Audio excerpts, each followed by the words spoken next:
Ang 30 anyos na si Mommy Joyce, matagal na raw pangarap na masundan ang kanilang anak. 12 taon na kasi nang huli siyang magbuntis sa kanyang panganay. Tinigil ko na lang po yung pills ko, mami, at wala rin po kaming control na dalawa. Tapos kung mabubuo o hindi, parang gano'n na lang po yung plano, ma'am. Yung sa tagal na hindi nabuntis po, siguradong mahihirapan ulit. Parang maninibago po ulit sa panganganak. Kaya wala raw pagsidla ng saya ang mag-asawa nang malaman itong Enero na nagdadalang tao siya. Kasabay ng kanyang pagbubuntis ay ang pagdami ng kanyang food cravings. Lahat ng gustong kainin, kinakain. Madalas ko pong hinahanap ulam na gulay po. Tsaka mga bakery breads at malamig na tubig. Minsan po 3 takal, 2.5 na takal na kanin, ganun po. Kaya naman halos lumobo rin ang kanyang timbang. Nung hindi po ako buntis, 49 kilos po. Tapos nung buntis na po, naging 63 to 64. Yun na po yung pinakalas na bigat ko. Kaya pinayuhan siyang magjeta ng kanyang doktor. Pinayuhan ako, ma'am, nung isang buwan na lang, kabuwanan ko na. Kaya nahirapan po mag-diet. Makalipas ang 9 na buwan, dumating na ang araw na pinakahihintay nilang mag-asawa. Pero ang problema, si Mommy Joyce inabot ng 3 oras sa pagle-labor. Dahil sa laki ng baby, ma'am, masyado po siyang malaki na lumabas. Nahirapan po akong umirik. Nasakon na po siya, ma'am. Palabas na po siya. Bitin na bitin po yung pag-irik ko, kaya natagalan po yung paglabas ng ulo niya. Medyo lang siguro nahirapan si Mami kasi matagal bago nasundan si baby at saka medyo yung ulo hindi niya agad naire, kaya nahirapan na lumabas yung ulo ng bata. May bigat na 6.6 pounds si Baby Kendricks. Halos triple ng bigat ng panganay niya na 2.5 pounds lamang.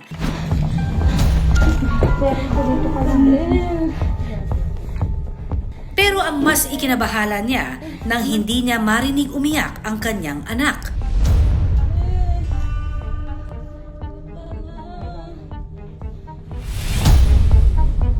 Hindi rin daw ito humihinga.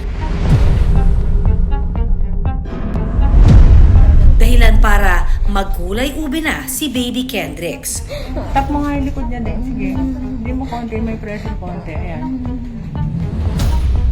Ang nangyari daw kay Mommy Joyce, prolonged labor o yung abnormal na tagal ng pagpapaluwal. Nakadepende raw ang tagal nito sa kalagayan ng buntis. Sa kaso ni Mommy Joyce, HCM na yata siya, direct to DR siya eh. Tapos inabot pa siya ng 3 hours bago nakanak. Lumampas ng 1 oras dun sa ine-expect ko na paglabas ng bata. Sa mga first time na mga nganak, nabibigay tayo ng 10 to 12 hours. Pag lumampas doon, ibig sabihin noon, prolonged labor na siya. No? Sa mga second time naman ng mga mommies o yung mga third or fourth time ng mga mommies, pwede rin mangyari ang prolonged labor kung ang baby nila during the first pregnancy or first delivery ay mas maliit sa pangalawang baby nila, o kung may mga malpresentation na iba yung position ng baby, pwede sila makaroon ng prolonged labor. dahil dito, nawala ng oxygen si Baby Kendricks. Kaba po, kinabahan po agad. Hindi siya active agad, ma'am, hindi siya umiyak agad. Nailigtas pa kaya nila si Baby Kendricks? Paano, bebe? Ingat ka na. Abangan yan mamaya. Ayon sa eksperto, ilan daw sa dahilan ng pagkakaroon ng prolonged labor ay hindi pasado ang isang nanay sa 3 P's of obstetrics. Ito ang power, passage, at passenger. Ito yung ine-evaluate natin. Ano yung power? Yung power ay yung lakas ng mami sa pag-ire at saka yung lakas ng paghilab ng tiyan niya, yung paninigas ng kanyang mattress, kasi ito yung tumutulak ng baby pababa kung siya ay nasa active phase of labor, lalo na doon sa pag umabot na siya ng second stage.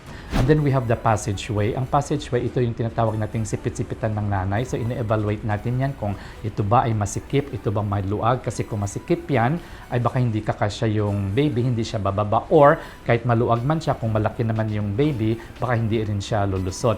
And then yung ating passenger ay yung baby syempre, no? So yung progress ng labor, magdidepende din yon sa size ng baby. Kahit normal pa yung power, normal din ang passageway, kung ang baby ay masyadong malaki para doon sa passageway, ay hindi rin siya lulusot. Nakakaroon ng prolonged labor or eventually failure of labor.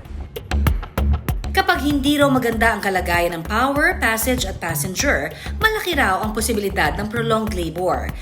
Dahil dito, maaaring magkaroon ng fetal compromise si baby. Nangyayari ito kung kulang sa oxygen yung baby doon pa lang sa loob ng sinapupunan ni nanay, or during labor na jeopardize din ang oxygen supply ng baby, no? Kung hindi mo maagapan ang fetal asphyxia during delivery, pwede namang kakamatay ng baby yun, no? Or kung maagapan pero late na, yun ang mga long-term sequelae ng fetal asphyxia. Makikita mo yan pag lumalaki na si baby. Bukod kay baby, apektado rin daw si mommy. May risk na sumabog yung mattress niya, uterine rupture.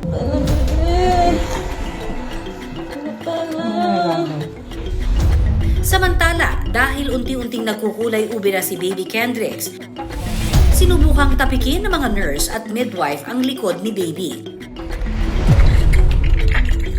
Ginamitan rin ito ng suction sa ilong at bibig para matanggal ang mga fluid na posibleng nakabara dito. At matapos ang 1 minuto, nagkaroon ng malay si baby at nagsimula na siyang umiyak.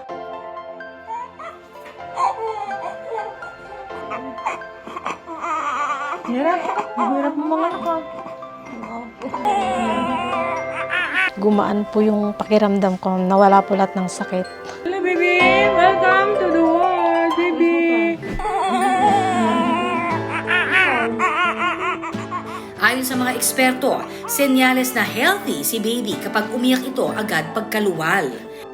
Pag umiyak ka agad yung baby, ibig sabihin okay yung baby mo. Kasi kung hindi siya iyak ka agad, baka nga kulang nga siya sa oxygen, no? O hindi lang siya na-stimulate na maigi. Sa ngayon, laking pasasalamat ni Mommy Joyce na malakas at masigla na raw si baby Kendrix. May payo naman ang ating resident obstetrician gynecologist na si Doc Q para maiwasan ang prolonged labor. Una na riyan, bigyang pansin ang ating timbang para sa passenger sa 3Ps of obstetrics. Bakit malaki si baby? Kasi si mommy malaki din. Ang kanyang caloric intake is more than what she needs. In a normal weight mother, dapat magigain sila ng weight ng 1.2 pounds per week. Not more than that. Nakatutulong din daw ang squats at yoga para naman lumakas ang power at passage ni mommy. May mga appropriate exercises for each trimester. At yoga, pwede yan. From first to the last trimester, pwede yon kasi may yoga naman for pregnant women. Mainam din daw ang simpleng paglalakad at breathing exercises para maiwasan ang prolonged labor.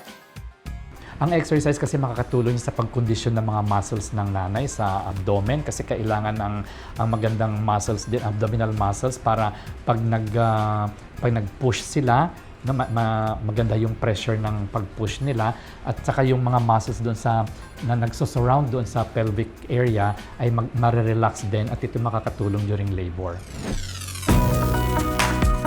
Tayong mga mommy, walang ibang hangad kundi ang kaligtasan ng ating mga anak.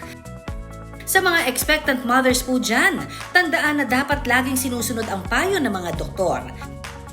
Ang mga do's and don'ts sa pagbubuntis, huwag ipagwalang bahala. Para hindi malagay sa peligro si baby, pati na rin ang ating mga sarili.